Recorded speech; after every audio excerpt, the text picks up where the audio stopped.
We're solving questions from CAT 2019. I'm going to solve this passage on emperor penguins. Fine. I'm going to do it in two parts. One is a discussion on what this passage is. Go through it, then think about what this is, realign it differently, think about why this passage is interesting. Then go on to solve each of the questions. Right? The value in this comes only if you have read the passage. So either hit a pause on the screen, read the passage completely, then go through the description thing, or click on the link on the video. There's a description. On the description, you'll be able to find the link where the passage is present. Read the passage before you come to the discussion point. Scientists recently discovered that emperor penguins, one of America's most celebrated species, employ a particularly unusual technique for surviving the daily chill. Unusual technique, so they recently found this. And what is this unusual technique? It's a beautiful, beautiful idea. I'm going to read some chunks of it, but because I'm assuming you've already read it. Right? So what he's saying is the penguin's thick plumage insulates their body and keeps it tasty. And so the beauty here, what they're saying, I'm going to draw a very crude picture. And so penguins are like this, their plumage is like this, and outer air is like this. Right? Brilliant. Now what happens is, what they're saying is, my plumage temperature, the penguin is warm, outer air is cold, but this temperature is kept colder than this.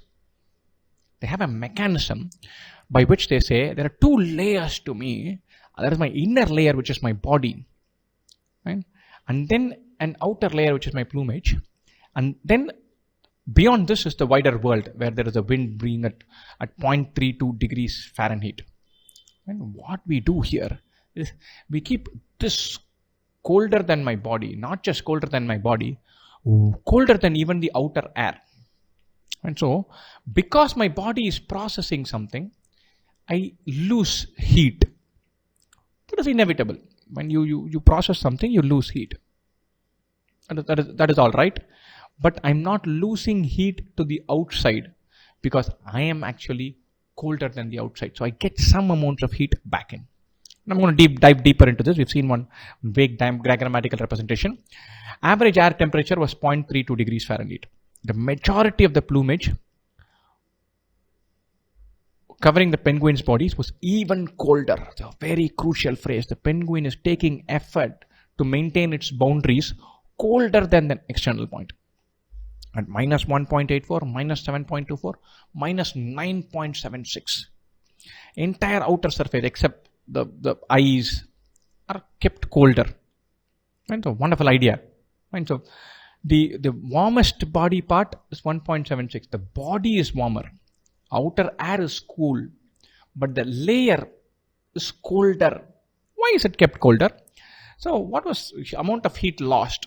And so discovered that by keeping their outer surface below air temperature, the birds might paradoxically be able to draw very slight amounts of heat from the air around them. And the difference between two types of heat transfer, radiation and convection. Penguins lose internal body heat to surrounding air through thermal radiation. Imagine radiation as the axis of a fan, radiating heat. Just as our bodies do on a cold day. We radiate heat and we lose heat. But because their bodies are warmer in the surrounding air, heat gradually radiates outward over time, moving from warmer material to a colder one. To maintain body temperature while losing heat, penguins rely on metabolism of food. That's why they say even when you're going to a very cold place, they say you should eat slightly more. It's like you're running an engine to maintain your temperature because you're losing heat all the time. Right?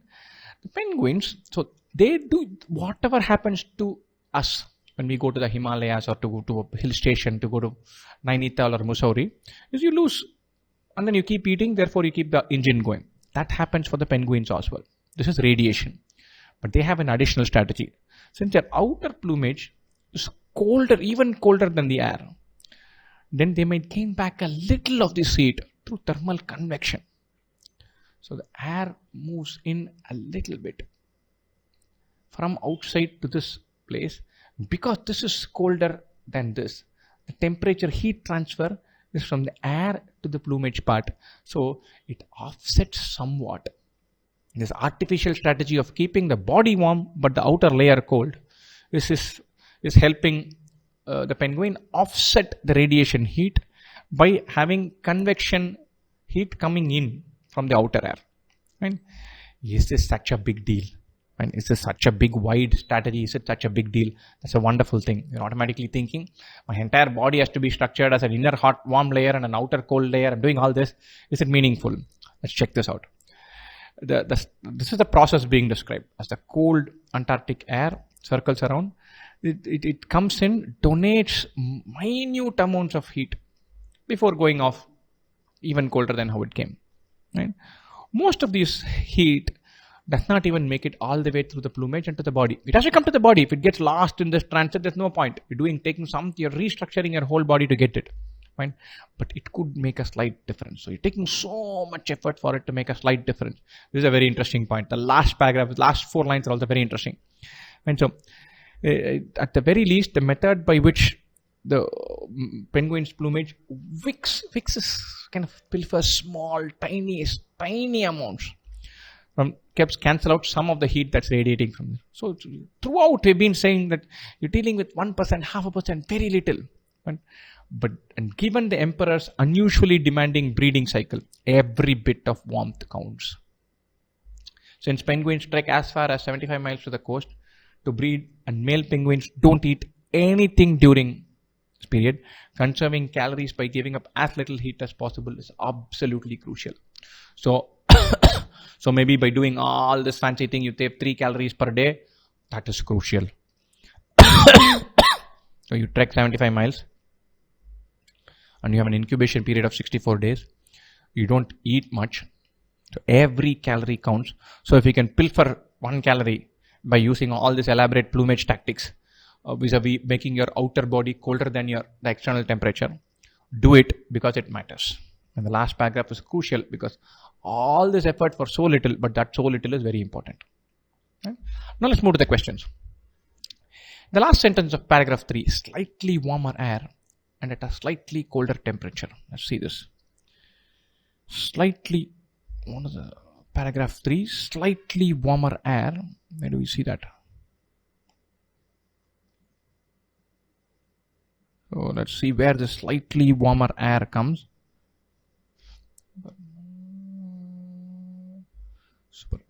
Last paragraph, as the cold Antarctic air's slightly warmer air comes into contact with the plumage and donates minute amounts of heat back to the penguin, then cycles away at slightly colder temperature.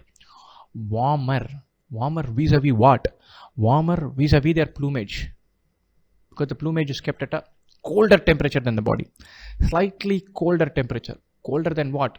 Colder than whatever it was originally, because it's depositing heat. Right? So a really cold thing comes and deposits heat and goes off. Why? Because even that really cold thing is slightly colder than the plumage. Slightly warmer than the plumage. Plumage is kept artificially, deliberately very cold. Right? So beautiful question. Slightly warmer air refer to what? Slightly warmer than the plumage and colder than what it was. The air inside penguin body is kept warm because of metabolism of food and the fall in temperature of the body after it. No. The fall in temperature, that's not what you're talking about. The cold Antarctic air which becomes warmer because the heat radiated out. No. The cold Antarctic air which becomes warmer because the heat radiated out. No. The air trapped in the plumage which is warmer than the Antarctic air and the fall in temperature. No. The cold Antarctic air whose temperature is higher than that of the plumage and the fall in temperature of the Antarctic air after it has transmitted. This is the right answer. The air might be cold, but it is warmer than that of the plumage. That is why it transfers some temperature. And that is why it goes off colder than what it was originally.